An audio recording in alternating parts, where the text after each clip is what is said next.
சூப்பரா இருக்கு. ஒரிஜினல் கறி தோசை இதுக்கு முன்னாடி தோத்துறோம், அவ்வளவு சூப்பரா இருக்கு. பிறவியம்மா இப்படி வேற மாதிரி சொல்ல போறீங்க? எம்மா அப்படி சொன்னாதான் அவ கடைக்கு எந்த கூட்டமும் போகாது. அவளும் விலையை குறைச்சு விப்பா. அதுக்கு தான் இந்த பிளான். எப்படி? சரிம்மா, நல்ல பிளான் தான். ஆனா அம்மா தோசை சாப்பிட்டுட்டு வீடியோ எடுக்கனே. எம்மா அதுக்கெல்லாம் நேரம் இல்லை, இப்பவே எடுத்தாதான் நல்லா இருக்கும். நீ முதல்ல வீடியோ எடு, நான் உட்கார்ந்து சாப்பிடுறேன். பிறகு நீ தோசை எடுத்து தின்னு. சரிம்மா, உட்காந்து சாப்பிடு. அம்மா வீடியோ எடுத்துட்டே சாப்பிடு. ஓ முதல்ல போய் உன் போனை எடுத்துட்டு வா, அப்பதான் வீடியோ எடுக்க முடியும். சரிம்மா, இந்த எடுத்துட்டு வரேன். இந்த வீடியோ போட்ட பிறகு அந்த குழந்தை கடையில வியாபாரமே நடக்காம போயிடும். யாருமே அவ கடையை தேடி போக மாட்டாவ. ஒரு தோசை 100 ரூபாய்னா விக்கா. உன் கடையை எப்படி க்ளோஸ் பண்றேன்னு பாத்துக்கிட்டே இருக்கு குழந்தை. சாமி மாமா போனை எடுத்துட்டு வந்துட்டேம்மா. ஒரு வாயாவது சாப்பிட்டுட்டு வீடியோ எடுக்கட்டுமா? ஏம்மா நீ சொல்றதே புரிஞ்சுக்கிட மாட்டியா? வீடியோ தான் நமக்கு முதல்ல முக்கியம், தோசை ரெண்டாவது. எனக்கு தோசை தாம்மா முக்கியம். எனக்கு வீடியோ தான் முக்கியம். ஒழுங்கா நீ கவர் பண்ணி சொல்லிட்டேன். சரிம்மா, உட்காந்து சாப்பிடுறியா நின்னுகிட்டே சாப்பிடுறியா? நின்னுகிட்டே சாப்பிடுறேன், நீ அப்படியே வீடியோ எடு. சரிம்மா, சாப்பிடு. எம்மா வீடியோ ஆன் பண்ணிட்டியா? பண்ணிட்டேன் சாமிமா, பேசு. சரி, நான் முழுசா தெரியுறேனா? தெரியுறம்மா, தோசை நல்லா தெரியுது. சரி சரி, நான் பேசி முடிக்கிற வரைக்கும் நடுவுல எதுவும் பேசாம இரு, சரியா? சரிம்மா. ஹாய் ஃப்ரெண்ட்ஸ், இந்த கறி தோசையை நான் இந்த கடையில இருந்து பார்சல் வாங்கிட்டு வந்தேன். நீங்க பாத்தியே, அவ வேற யாரும் இல்ல, எங்க ஊர்ல தான் கடை வச்சிருக்கா. அவ பேர் குழந்தை. அடிக்கடி இப்படிதான் வெரைட்டி வெரைட்டியா ஒரு டிஷ் செஞ்சு வியாபாரம் பண்ணுவா. இன்னைக்கு இந்த மதுரை மட்டன் கறி தோசை வியாபாரம். அவ கடையில இருந்து தான் இன்னைக்கு நான் 2 மட்டன் கறி தோசை வாங்கிட்டு வந்திருக்கேன். ஒரு மட்டன் கறி தோசை 100 ரூபாய், 2 200 ரூபாய். ரேட் ரொம்ப ஜாஸ்தி தான். மத்த இடத்துல எல்லாம் இந்த கறி தோசை 50 ரூபாய்க்கு 80 ரூபாய்க்குலாம் கிடைக்குது. பட் இவ 100 ரூபாய் வித்துட்டு இருக்கா. ரேட் ரொம்பவே ஜாஸ்தி தான். சரி பரவாயில்ல, அந்த ரேட்டுக்கு ஏத்த டேஸ்டாது இருக்கான்னு பாப்போம். உங்களுக்காக முதல் வாய் பிச்சு சாப்பிட போறேன்.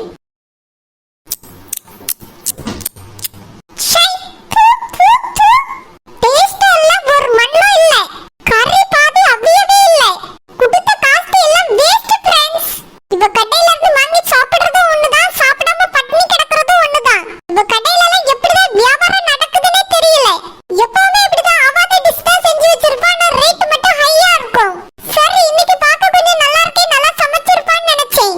ஆனா இன்னைக்கு சுத்தமா வாயிலே வைக்க முடியல. நல்லாவே இல்ல ஃப்ரெண்ட்ஸ், கேவலமா இருக்கு. இது அப்படியே கொண்டு போய் நாய்க்கு கூட போட முடியாது. ஏன்னா நாய்க்கு போட்டா கூட இது சாப்பிடாது. கறி எல்லாம் முழுசா வேகவே இல்ல, நறுக்கு நறுக்குன்னு இருக்கு. பச்சையா வேற இருக்கு, பச்சை நாத்தம் அடிக்குது. மசாலா எல்லாம் எதுவுமே போடல. இவ்வளவு கலர்ஃபுல்லா ஆறதுக்கு ஏதோ கலர் பொடி தான் போட்டு வச்சிருக்கா. மத்தபடி இதுல ஒண்ணுமே இல்ல. தோசை மாவுங்கிறதுக்கு இதுல எந்த அடையாளமும் இல்ல. வெறுமனே ஏதோ ஒரு மாவை தடவி வச்சுட்டு இதுல இப்படி கறி அள்ளி வச்சிருக்கா. பார்க்கதான் ஃப்ரெண்ட்ஸ் மேல கறி இருக்க மாதிரி தெரியுது, ஆனா எல்லாம் எலும்பு. இதுக்கு வேற ஒரு குழம்பு.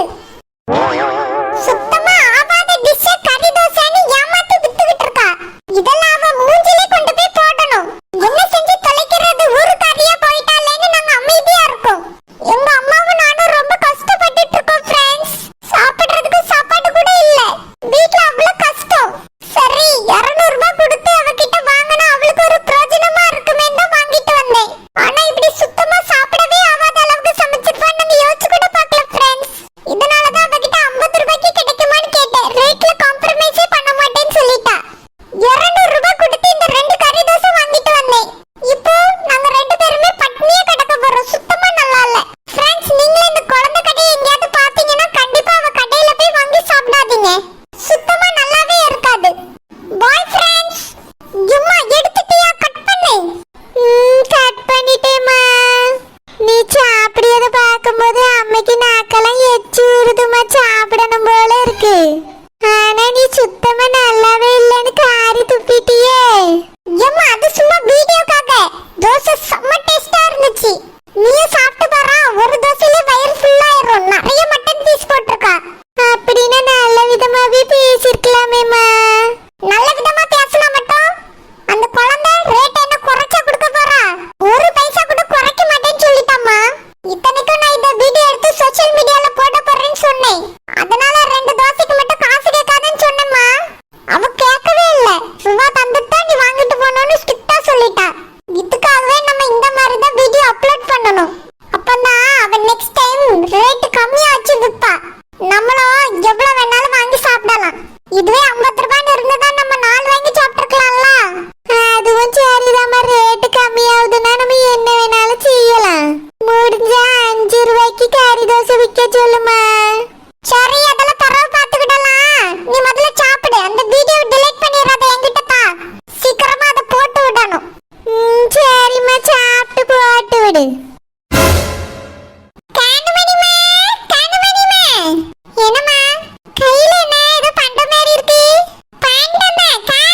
எதுக்குமா?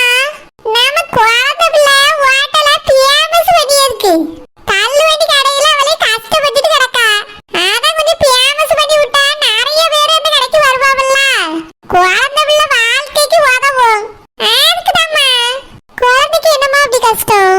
அவளை விட கஷ்டப்படுறவங்க எவ்வளவு பேர் இருக்காங்க. அவங்களுக்கு ஹெல்ப் பண்ணாலும் பரவாயில்ல. இவளுக்கு எதுக்கு ஹெல்ப் பண்ணணும்னு நினைக்கிறேன்? நான் ஏன் சொல்றேன்னா குழந்தையோட ஹஸ்பண்ட் பெரிய பணக்காரரு. ஆனா அவ அங்க போகாம என்ன இங்கேயே இருக்கா. மாமியார் சேர்த்துக்கிட மாட்டேங்க. அதனால போகவே இல்லை. இல்லனா குழந்தை பிள்ளை அப்பயே போயிருப்பா. பாவம் புருஷன்கிட்ட 1 ரூபா கூட வாங்காம கஷ்டப்பட்டுட்டு கிடக்கா. நம்ம தானே உதவி செய்யணும். ஒரு வீடியோ எடுத்து போடுறதுல என்ன வந்துற போது? அம்மா பேசியதை அப்படியே வீடியோ எடுத்து எதுலயாவது போட்டு விடு. எதுலயாதுன்னா வாட்ஸ்அப்ல போடு, பேஸ்புக்ல போடு, அப்புறம் இந்த யூடியூப்ல போடு. எல்லாத்துலயும் கூட போட்டு விடு. குழந்தை பிள்ளைக்கு நல்ல வியாபாரம் நடந்தா நமக்கு சந்தோஷம் தானே. அவளும் பண கஷ்டம் இல்லாம நிம்மதியா இருப்பா. வாடகை கட்ட கூட ரூபாய் இல்லைன்னு சொல்லிக்கிட்டு இருந்தாமா. நம்ம ஒரு உதவியே செய்வோமே. அம்மா இதை சாப்பிட்டு பார்த்துட்டு சொல்லி நீ அதை அப்படியே வீடியோ எடுக்கியா? இன்னமே அம்மா பணம் வாங்கிக்க, இதுலயே எடு. தா. உனக்கு ஆனா இது தேவையில்லாத வேலைதாம்மா. ஒரு உதவிக்கு தானே செய்யும். நல்லா இருந்துட்டு போட்டோம். நீ வீடியோவை ஆன் பண்ணு. பண்ணிட்டு பேசு. அன்பு கிணியவர்களே, நான் தான் உங்கள் மீறுகாரி பேசியது.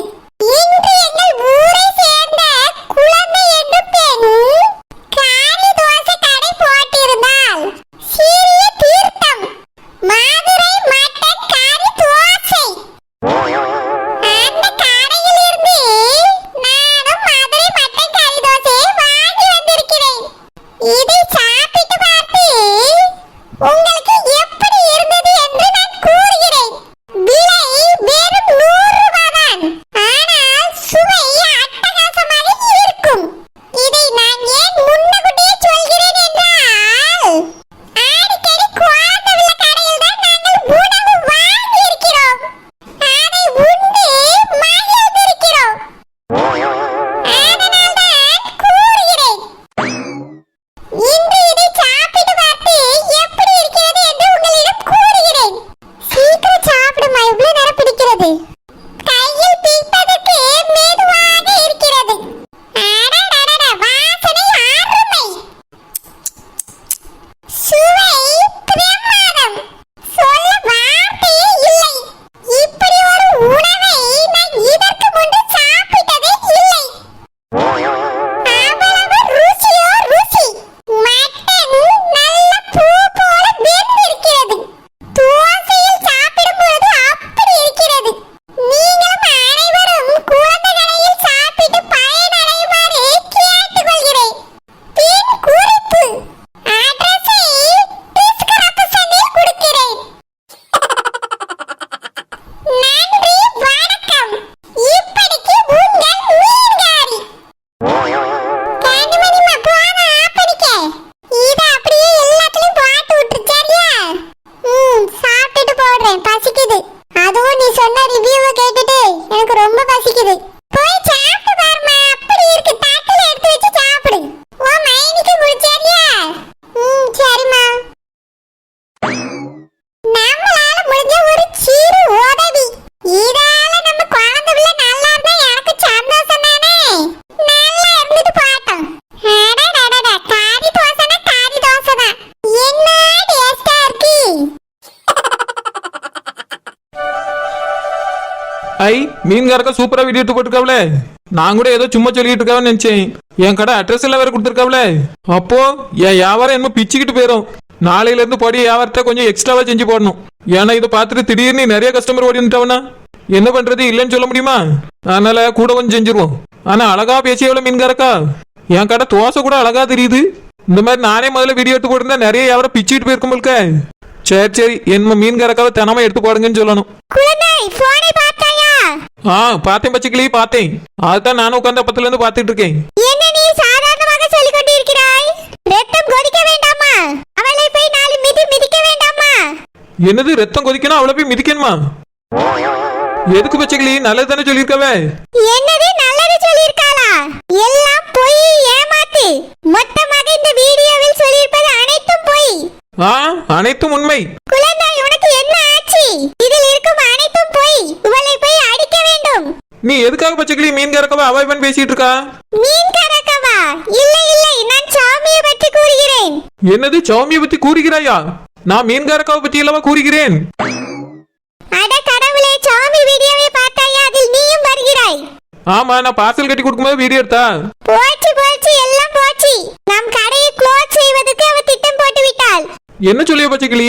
ஆமா குழந்தாய், கறி தோசை நல்லாவே இல்லை, விலை அதிகம், கறி எதுவுமே வேகவில்லை, சுத்தமாக உப்பில்லை, சப்பில்லை, குப்பையில் தான் போட வேண்டும் என்று பேசியிருக்கிறாள். ஐயோ, என்ன சொல்லியா? அது மட்டுமில்லை, இதை நாயிடம் கூட போட முடியாதாம், ஏன் நாய் கூட இதை சாப்பிடாதாம், அப்படி என்று பேசியிருக்கிறாள். என்ன சொல்லிய பச்சைக்கிளி? எங்கட தோசையை நாய்க்கு கூட போட முடியாதா? இப்படி இல்லாம பேசிருக்காவா? ஆமாம் குழந்தாய், வீடியோவில் பாரு, உனக்கே என்ன நடந்தது என்று தெரியும். நம் கடையை க்ளோஸ் செய்வதற்கு இப்படி பேசிவிட்டாள். அவ பேசுனா கஸ்டமர் வராம போயிருவாப்ளோ.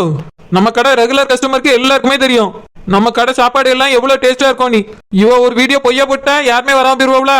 குழந்தாய், வீடியோ 4 லட்சம் வியூஸ் போயிருக்கிறது. 4 லட்சம் பேர் இதை பார்த்திருக்கிறார்கள். அதனால் நம் கடைக்கு புது கஸ்டமர் யாரும் வர மாட்டார்கள். 4 லட்சம் பேரை பார்த்திருக்கவ. இந்த சாமிக்கு நான் என்ன பாவம் பண்ணேன்? எதுக்கு இப்படி பண்ணா? இலவசமா தோசை கேட்டா நான் தரமாட்டேன்னு இந்த மாதிரி பேசியிருக்க போல. இனி எப்பயாவது வீடியோ எடுக்க வரட்டுமே, போன புடிங்கி போட்டு அங்கேயே உடச்சு புடி. குழந்தாய், அவளை வீடு புகுந்து மிதிக்க வேண்டும், வா செல்லலாம். வேண்டாம் பச்சைக்கிளி, அவ கடை பக்கம் வருவாள், அப்ப பாத்துக்கிறியா அவளை? சரி குழந்தாய், அவளை சும்மாக விட்டு விடாதே. ஒருவர்